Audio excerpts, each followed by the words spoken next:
1 2 3 4 5 6 7 8 9 10। আচ্ছা, 10টা ক্যান্ডেল সবই আপ মুভ। তো এখান থেকে কতটা 50,300 থেকে 380 থেকে চলেছে কত না 54,000। তো এখানে মোটামুটি তোমার ধরুন 4,000 পয়েন্ট সিধা মুভ দিয়েছে। তো যারা এখান থেকে এই নিচে থেকে বাই করেছিল তারা কি করবে না এখান থেকে তারা প্রফিট বুক করবে। তো এখানে যদি আপনি ভাবেন যে বাই করবেন তাহলে ভুল ভাবছেন, এখানে আপনাকে মার্কেট ফাঁসাবে, এখান থেকে আপনি ফাঁসবেন। কারণ এতটা মুভ হয়ে গেছে, 4,000 মুভ হয়েছে ডাইরেক্ট, এখান থেকে সিধা উপর দিকে যাবে না আমার যেটা মনে হয়। এখানে কিছুদিন সময় কাটাতে পারে বা এরকম দেখাতে পারে যে ফেক ব্রেকআউট দিচ্ছে, এরকম হতে পারে। কারণ কালকের মার্কেটে যেটা হলো সেখানে ছিল কি না অপশনের যে প্রিমিয়াম, হ্যাঁ অপশনের যে প্রিমিয়াম, তো ওখানে কী ছিল না ওখানে মার্কেট যখন উপর দিকে যাচ্ছে সঙ্গে সঙ্গে আস্তে আস্তে বাড়ছে প্রিমিয়াম। তো তারপরে ঝট করে কত বেশি নয় 50 পয়েন্ট, 50 নয় 30 পয়েন্ট নামছে, নিচে নেমে এসছে। তো তখন কী হচ্ছে যে 90 পয়েন্ট অপশনের যে চার্ট আমি দেখাবো তো ওর মধ্যে কমে যাচ্ছে, মানে বাড়ছে তো ধীরে ধীরে, কিন্তু যখনই একটুখানি কারেকশন হচ্ছে বা ওখান থেকে চার্টে ব্যাঙ্ক নিফটিতে একটুখানি কারেকশন নিচের দিকে আসছে তখনই প্রিমিয়াম হাফ কম হয়ে যাচ্ছে। তো এই জিনিসটা আমি লক্ষ্য করেছি। তো আপনারা লক্ষ্য করেছেন নাকি আমি জানিনি, তো এই জিনিসটা আমার লক্ষ্য করেছে। তো এই জিনিসটা আমরা ওয়ানটাতে দেখলাম যে যারা এখানে কী করবে, যারা এতদিন ধরে 3-4 দিন ধরে এই 10-12 দিন ধরে যারা মুভ পেয়েছে তারা কী করবে না এখানে প্রফিট বুক করবে। তো একটা প্রফিট বুকিং আসবে মনে হচ্ছে আমার। 5 মিনিটে 15 মিনিটে প্রথমটা দেখব।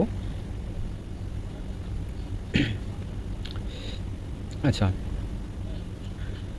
আমি এখানে আমার একটু সময় লেগে গেলো, তো এখান থেকে আমি জিনিসটা এখানে নিয়েছিলাম। এখানে যখন এখান থেকে নেওয়ার পর যখন এই ছোটো একটা ক্যান্ডেল হয়েছে তখনই আমার 90 পয়েন্ট গায়েব।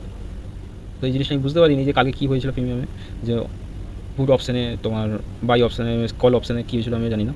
তো এখান থেকে কী হলো, যাই হোক, সবসময় ভাবতে হবে যে মার্কেটের মধ্যে এখানে কল বায়ার কী করতে পারে বা যারা সেল করতে চায় তারা কী করতে পারে, যারা কল নিয়েছে তারা কী করবে।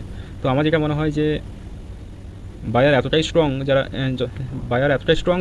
যারা এতটা থেকে তোমার 53,700 থেকে সঙ্গে সঙ্গে 53,000-এ নিয়ে চলে আসছে। 53,000 না 53,000, ধরুন ওরকমই 100, হ্যাঁ। তো 600 পয়েন্টের কারেকশান। তো তখন বায়াররা এখান থেকে উপর দিকে নিয়ে গেল। তো আমার যেটা মনে হয় যে এখান থেকে মার্কেট একটা রেঞ্জে টাইম ডিকে করবে, টাইম কারেকশান করবে, আর একটা আছে প্রাইস কারেকশান। আমার মনে হয় টাইম কারেকশান এখানটায় নেবে। টাইম কারেকশান নিলে এখান থেকে আমি তো বাই নেব না। তো আমি আপনাদেরকেও বলছি যে আপনারা এখানে হলে আপনি কী নেবে কালকে।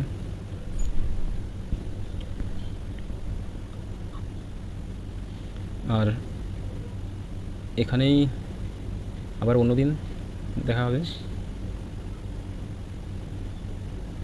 দেখুন এখানে মার্কেট একটা রেঞ্জ বানিয়েছে, যে আমরা দেখতে পাচ্ছি যে কালকের হাইয়ের উপরে একটা ছোট্ট কারেকশান নিয়েছে। এখান থেকে আস্তে আস্তে ধীরে ধীরে ধীরে ধীরে কারেকশান আসছে। তো এখানে আমরা বাই করতে পারবো না, কারণ একটা ক্যান্ডেলই অনেকটা গেছে তোমার কত 200 পয়েন্টের ক্যান্ডেল মনে হচ্ছে এটা, হ্যাঁ হ্যাঁ 170 পয়েন্টের ক্যান্ডেল। তো একটা ক্যান্ডেল যদি 170 পয়েন্টের হয় তাহলে আর উপরে কী নেবেন। এখানে অনেকজনই ফেসেছে মনে হচ্ছে আমার যেটা। আমি নিইনি, কারণ আমি সকালবেলা আমার সময় হয়নি, তো আমি নিইনি। তো জাস্ট এখানে আমি দেখছিলাম, তো এখান থেকে ছোটো একটা সেল নিয়েছিলাম। তো সেলটা আমার ওখানে লস হয়েছিল, তো আমি ছোটো একটা ক্যান্ডেল থেকে ওখান থেকে বেরিয়ে গেছিলাম। তো এখানে আর নিইনি। তো এখানে যখন কী হলো না এখানে এই রেঞ্জের মধ্যে যখন ওপেন হলো, তো এখানে আমারও কল নিতে আমার ভয় লেগেছিলো, কারণ একই রেঞ্জের মধ্যে তোমার ওপেন হয়েছে। কি রেঞ্জের মধ্যে যখন ওপেন হয় তখন কী হয়, সেলাররা অ্যাক্টিভ হয়ে যায়, কিন্তু এখানে সেলার থাকেই নি অ্যাকচুয়ালি। কারণ যদি এটা যদি অন্য জায়গায় চার্ট হতো বা অন্য সময়ে চার্ট হতো তখন কী হতো যে এই এই ফ্রেমের মধ্যে এই যে 53,320-এর ফ্রেমের মধ্যে যদি ওপেন হতো, এখানে যদি সময় কাটাতো এটা নিচে চলে আসতো। তো এখানে কোনো সেলারই অ্যাক্টিভ হয়নি, বা এখানে সেলার ঘুষেইনি, যে এখানে যে থাকবে সেলার আসেইনি, শুধু বায়ার ছিল।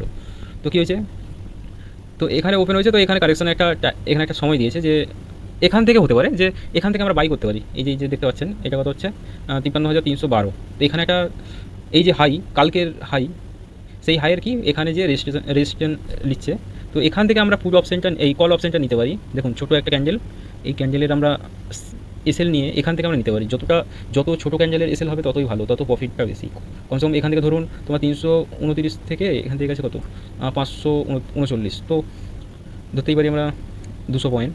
তো এখানে 200 পয়েন্টের কারেকশন হয়েছে, মানে এখান থেকে ভালো মোটামুটি হয়ে গেছে। তো এখান থেকে এটা ঠিক আছে, আমরা এখানটা নিতে পারতাম যদি আমরা নিতাম। আমি নিইনি, তো এখানে আমরা নেওয়া যায়, কারণ এখানে উপর থেকে উঠে এখানে সাপোর্ট নিয়েছে, এখান থেকে উপরে যে সাপোর্ট নিয়েছে এই দেখতে পাচ্ছেন।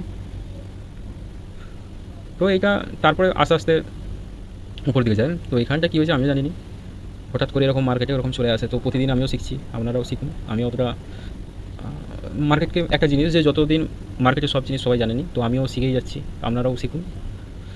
আর এখানে আমি এটা বুঝতে পারিনি যে কী হয়েছিল মার্কেটে, যে একটা রেঞ্জ বানালো যে হ্যাঁ হতে পারে যে এই রেঞ্জ থেকে কি একটা মানে সাপোর্ট, দেখুন এখানে যদি ড্র করা যায়, এখান থেকে একটা লম্বা একটা লাইন টানলে এটা কিন্তু সাপোর্ট হচ্ছে। তো এখান থেকে হতে পারে যে উপর দিকে গেছে, এটা তো আবার কখন না 3টের সময়, তো 3টের সময় তো কেউ নেবে না, কিন্তু আমি নিয়েছিলাম ছোটো একটা এখান থেকে। কিন্তু এতদূর যাওয়ার পর এতদূর গেছে, তো দেখুন কতটা মানে 250-র মতো পয়েন্ট হয়ে গেছে, কিন্তু বেশি বাড়েইনি কলে অপশানে। আর যখন এই ছোট্ট একটা ক্যান্ডেল হয়েছে, এটা 90 পয়েন্ট ক্যান্ডেলের পুরো খতম।